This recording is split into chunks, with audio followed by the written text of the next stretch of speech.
compatriots, it is my unique honor to address you on this day. This is the third anniversary of our nation's independence, both as the president of our dear country and simply as a fellow Nigerian.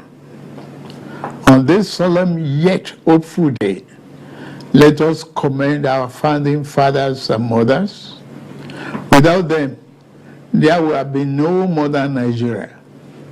From the fading embers of colonialism, their activism, dedication, and leadership gave life to the belief in Nigeria as a sovereign and independent nation.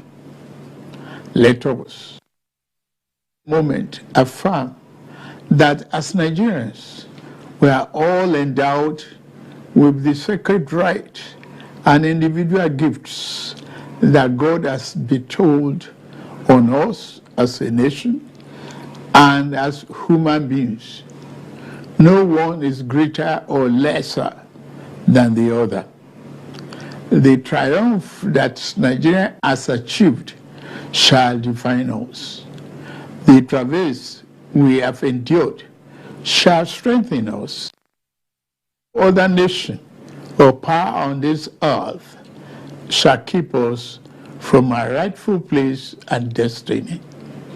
This nation belongs to you, dear people. Love and cherish it as your very own. Nigeria is yours. Nigeria is remarkable in its formation and essential character. We are a broad and dynamic blend of ethnic groups, religious, tradition, and cultures. Our bonds are yet intangible, strong, invisible, yet universal. We have a common thirst for peace and progress, by the common dream of our prosperity and harmony, and by the unified ideas of tolerance and justice, forging a nation based on the fair application of this noble principle to a diverse population has been a task of significant blessing, but also serious challenge. Some people have said an independent Nigeria should never have come into existence. Some have said that our country will be torn apart. They are forever mistaken. Here, our nation stands, and here we shall remain. This year, significant milestone in our journey to a better Nigeria by democratically electing a seventh consecutive civilian government. Nigeria has proven that commitment to democracy and the rule of law remains our guiding light. At my inauguration, I made important promises about how I would govern this nation. Among those promises were pledges to reshape the economy and to secure the lives, liberty, and property of the people. I said that bold reforms were necessary to place our nation on the path of prosperity and growth. On that occasion, I announced the end of the fuel subsidy. I am attuned to the hardships that have come. I have a heart that feels and eyes. I wish to explain to you why we must endure this trying moment.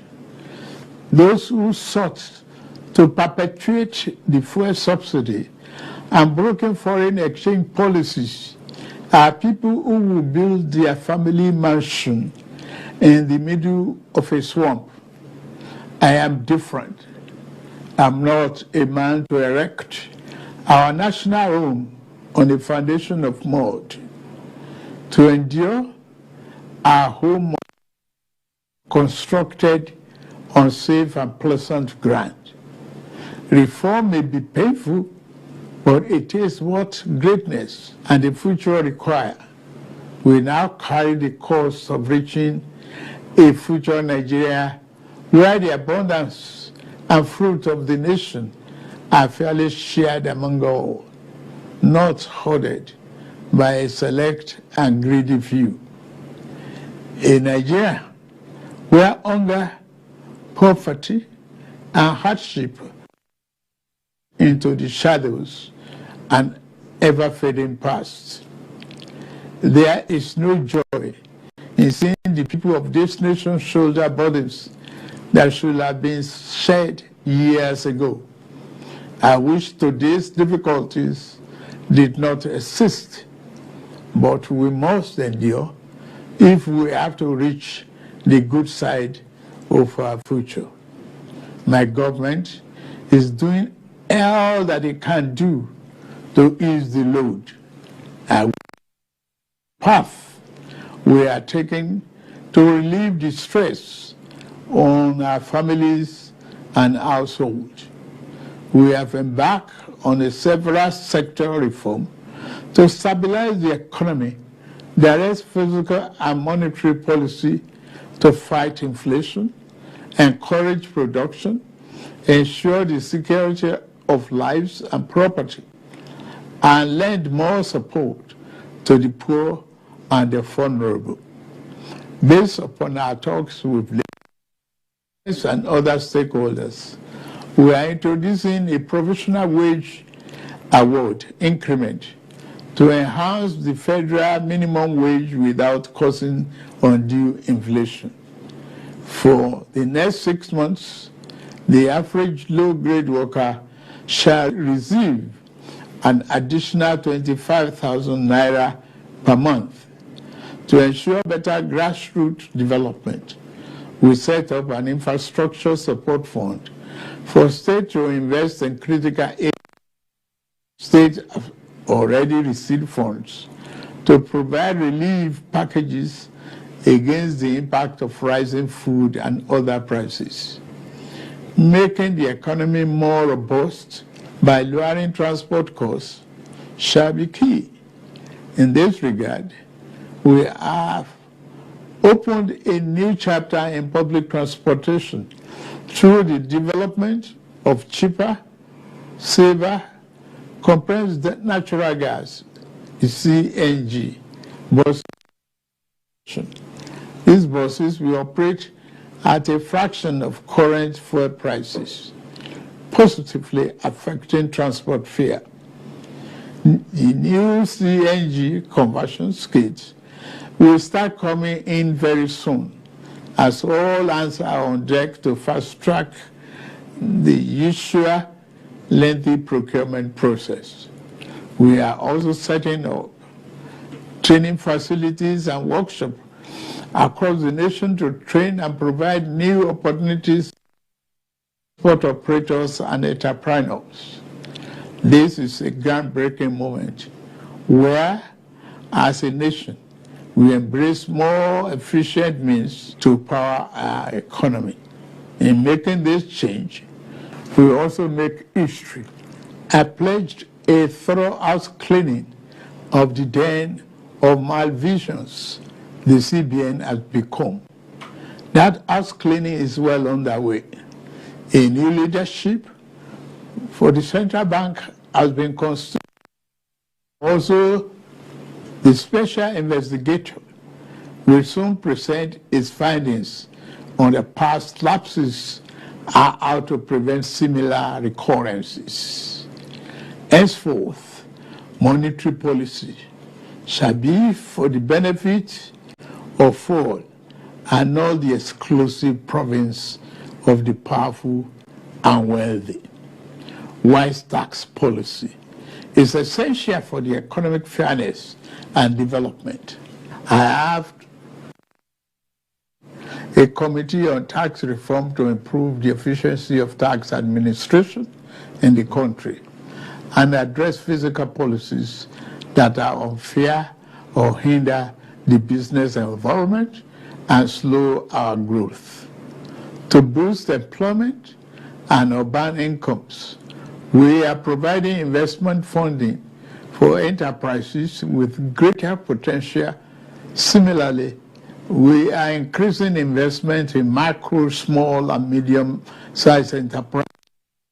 Commencing this month, the social safety net is being extended through the expansion of the cash transfer programs to an additional 15 million vulnerable households.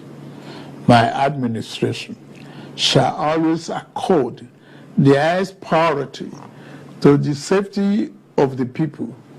Inter-service collaboration and intelligence sharing have been enhanced. Our service chiefs have been tasked with vital responsibility of rebuilding the capacity of our security services.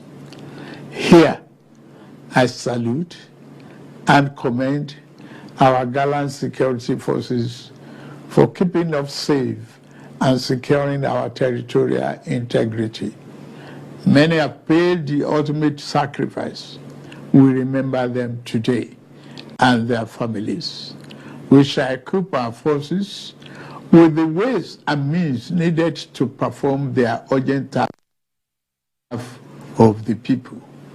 We shall continue to make key appointments in line with the provisions of Constitution and with fairness towards all men, women, youth, and physically challenged shall continue to be given due regard in these appointments.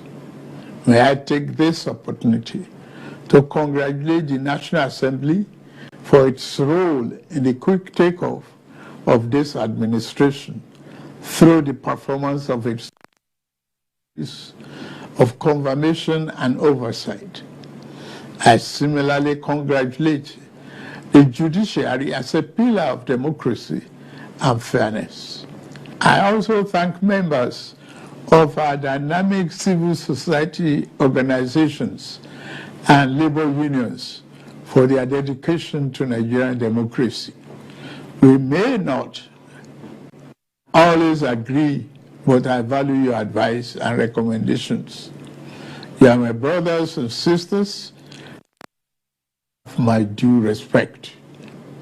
Fellow compatriots, the journey ahead will not be navigated by the fear or hatred.